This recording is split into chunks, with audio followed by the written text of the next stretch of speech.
कामचोर देवरानी। एक बार की बात है, सुषमा अपने पूरे परिवार के साथ खुशी खुशी मोहन नगर में रहती थी। उसकी 2 बहुएं थी, पल्लवी और शिवानी। एक दिन दोनों बहुएं रसोई में काम कर रही होती है कि तभी उनकी सास सुषमा उन्हें बुलाती है। अरे बहू, जरा इधर तो आना। शिवानी, जरा जाकर देखना सासू माँ क्या कह रही हैं। दीदी आप ही देख लो ना जाकर, आपको भी तो सुनाई दे रहा है। अरे मैं आटा गूंद रही हूँ ना, तुम चली जाओ। हाँ तो मैं भी तो सब्जी काट रही हूँ ना दीदी। अरे बहू जल्दी आओ। ओह, ये तो जाएगी नहीं, मैं ही जाकर देखती हूँ कि क्या करना है। पल्लवी सुषमा के कमरे में जाती है। जी मम्मी जी, क्या हुआ? शाम को घर पर कुछ मेहमान आने वाले हैं, तो तुम अच्छा सा खाना बना लेना बहू। ठीक है मम्मी जी, आप बता दीजिए क्या क्या बनाना है और कितने लोग आ रहे हैं। सुनील की मौसी जी और उनका पूरा परिवार आ रहा है। कुल मिलाकर 3 लोग और हमें मिलाकर हुए 9 लोग। तो अभी से ही तैयारी करना शुरू कर दो।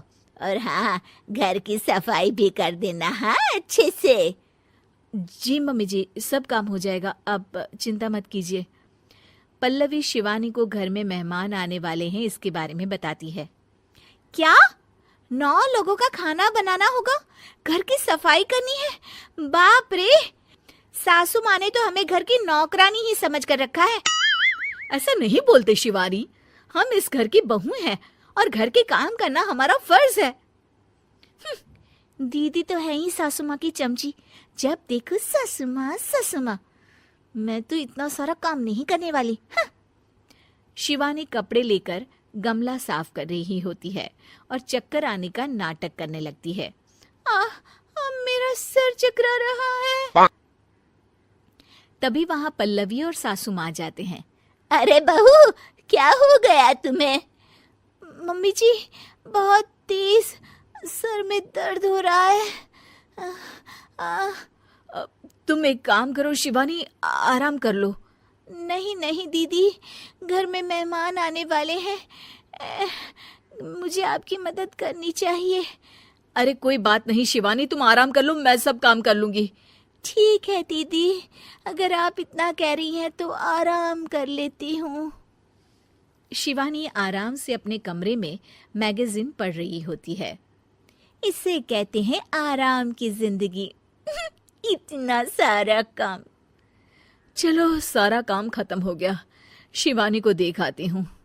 शिवानी अपने कमरे में ईयरफोन में गाने सुनते सुनते सो जाती है और उसके साइड में मैगजीन भी रखी होती है।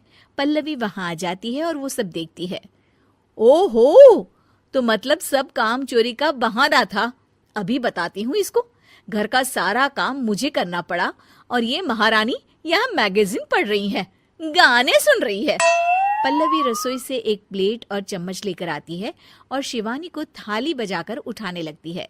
शिवानी अचानक से उठती है। उठ गई महारानी, गाने भी सुन लिए, मैगजीन भी पढ़ ली। तुम तो बहुत बड़ी झूठी निकली शिवानी। तुमने सर दर्द का बहाना बनाया ताकि काम करने से बच सको। हाँ बनाया बहाना, तो क्या करती, इतने सारे काम करती। मुझे कोई शौक नहीं है चापलूसी का। क्या चापलूसी? तुम्हें लगता है कि मैं सारे काम चापलूसी के लिए कर रही हूँ? नहीं तो क्या। तभी वहां सासू माँ आ जाती हैं।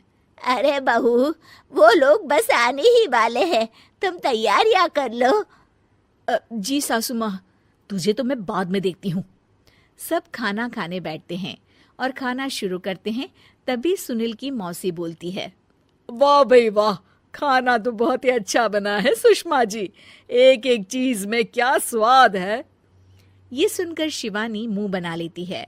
उसे अपनी जेठानी की इतनी तारीफ रास नहीं आती। आपकी बहुएं तो बहुत ही अच्छा खाना बनाती हैं। हाँ, बनाती तो दोनों ही अच्छा है, पर आज ना ये सारा खाना बड़ी बहू ने बनाया है। छोटी बहू की तबीयत ठीक नहीं थी, सो इसलिए। मानना पड़ेगा सुषमा जी, आपकी बड़ी बहू तो बहुत ही गुणवान है। पल्लवी की तारीफ सुनकर शिवानी को जलन होती है। पल्लवी ये सुनकर खुश हो जाती है और शिवानी की तरफ देखकर उसे चिढ़ाती है। कुछ देर बाद मेहमानों के जाने का वक्त हो जाता है।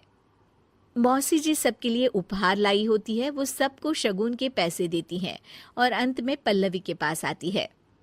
तुम्हारे लिए शगुन का लिफाफा तो है ही, पर बहू तुम्हें एक और उपहार भी मिलेगा इतना अच्छा खाना बनाने के लिए। मौसी अपने सोने के कंगन निकालकर पल्लवी को पहना देती है। ये लो, ये मेरे मनपसंद कंगन है, अब से ये तुम्हारे हुए। धन्यवाद मौसी जी। ये देखकर शिवानी तो पूरी तरह से जल जाती है और गुस्से से रसोई में चली जाती है।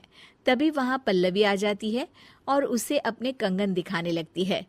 देवरानी जी, अब आपका सर दर्द ठीक तो है ना? मुझे लगता है कि अब सर दर्द शुरू हो गया होगा आपका।